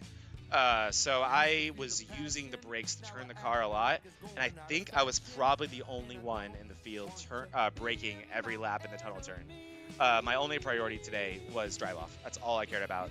Going into the race, I was thinking these straightaways are a lot longer than the corners are, so I don't care about the straightaways. I'm going to back them up, and I'm going to drive as hard as I can through them, and I'm going to have as much speed as I can through those 3 straightaways, and that was my main priority today. Hey, well, it worked out. You got it done. You survived the chaos in the end. And, hey, that's a dub for you, my friend. Dude, I will say, us being the admins, the owners of this league, I always wondered what it would feel like when and if, big if, honestly, especially with how this league changed after exhibition number 3. I genuinely did not think I'd be winning in this league at all. I always wondered what it would feel like, and if it would mean more or less to me than other leagues I've had the privilege of racing in, or one that I had a big hand in creating. And I can tell you with complete honesty, Dalton, it means the most, I think. And the reason why, I think this is the most talented group of drivers I've ever raced around. Outside of when we got to race with Aliens and PRL, but that's a whole different story. In terms of a capped league with the goal for parity, I've never seen it so good. I've never seen it so impressive. It's so balanced. So that feeling crossed my mind, or hit me the second I crossed the finish line, and I could say with everything I have that meant everything to me. It didn't feel any different than any other race would, or any other win would. And I don't think I'll ever get to the point where I don't freak out and scream and sometimes cry when I win races. I don't think there's a number for me that will be enough. But this one was no different. This one felt unbelievable. So it means a ton, and I can't wait for more drivers in this league to experience that. Cody Matthews getting to yesterday. I also collected the $50 bounty for the stage win today, Dalton. I was the one giving that out, so I'll be paying myself. I didn't tell anyone that. Okay. But there was a $50 bounty the whole time. Yeah, the whole time. Luckily, I was able to capture that. I don't make the rules. I just follow them. So great news for Panzarella. Get himself a new watch or something with that $50 from Panzarella. But let's take a look at these standings here. Get a little triangle trophy from you got KK Whipcase. Oh, I can't wait, dude. I'm excited for that. Let me actually that was a very good and subtle way to do that. Let's shout out one of our sponsors real quick, KK Woodscapes. They are the ones who make the trophies for this league. They are always available. If anyone wins a race in this league, you are available to hit up KK Woodscapes and get yourself an incredible trophy from these guys. I will bring some images with me next week so we can showcase their work a little bit better. But like what Dalton just instigated is the trophies he made. He's a woodscaper, as you can tell by the name. But the trophies are always shaped like the track. So it meant a lot to me to get my first road course win, because I wanted a trophy that was shaped, uniquely. And the next one after that I really wanted, Dalton, was this one. I really wanted a triangle-shaped trophy. I thought it'd be really cool, and I mean, I wanted to win here so bad. Who doesn't, right? This track really, in my opinion, is one of the ones that separates the men from the boys. It's not easy to be good here, so that meant the world to me to do that. And I've always had the worst luck here, but yeah, it meant a lot to me. But hit up KK Woodscapes. Their trophy is typically running around $50 per race. Per trophy, worth truly every penny. My bank account hates him a lot more than I love his trophies, but I've bought one for every race I've gotten, because it's an awesome thing to look back at. It means the world to me. And a lot of times too, KK Woodscapes will be sponsoring some races this year. We'll be giving away their gift cards, so if you are one of those people to win one of those, bank that thing away, and you'll have a discount on one of those. But really excited to show that. And also one of our other admins in this league, Patrick Cowgill, someone who's running all the points for this league, doing all the Sim Racer Hub stuff, that will be launching soon. Shout out to him. He's also, man, Dalton, he's a 3D printing wizard, is he not? That guy's had that 3D printer for like, what, 3 months, and he's already printing crazy stuff? Yeah, that's pretty rad. I looked, I was like, oh, what the heck? Yeah. Awesome. we'll show that. We'll tease that, maybe, because it's still a prototype. But he's currently working on our championship trophy, and that thing is a thing of beauty. Maybe that's why I had a good race today, Dalton, because I saw that, and I was like, I want that thing. Oh, man, I want that. So I'm excited to showcase the trophies we have coming. We'll be dropping our merch soon. I'm still just trying to get the right motivation for what that's going to look like. But I'm excited to drop that, get Cody Matthews in that merch immediately, winning our first race at Daytona. But we're still here at Pocono. And let's go over our finishing standings, Dalton, because a lot happened in that overtime finish. So let's go through it. I'll go through all of it for you. First place, Zach Panzarella. Second place, teammate Dalton Geyer. Great day for 44 ever right there. Third place belonging to Zach Hillman. Man, talk about a recovery. Hillman never saying die and showing the same speed at the end of the race that he showed in the beginning of the race, and coming home with a third place finish. Fourth belonging to Danny Sanchez. You saw some incredible moves by him in that overtime finish, and he was up there in the top 10, and he gets the fruits of his labor. Fourth place, Danny Sanchez. Another great recovery right there, and that's fifth place of Patrick Cowgill. Sixth place at Mount Novella, driving from 16th to 6th in just 2 laps, collecting 10 spots, and missing out on a top 5 by 6/1000ths of a second to Patrick Cowgill. What a finish by Mount Novella. Tommy Fox, we saw so much speed out of Fox all day, and he gets a great finish to show for it. 7th place. Alex Hillman, another car that up and down the field today, had to put on tires late, but recovers for 8th. Zab over there in 9th with a great finish, really showing what he can do when horrible things don't happen to him. Chris Cowgill in 10th place. Glenn Grisby, also another fresh tire car, able to recover from 18th to 11th. So great run there at the end by Grigsby.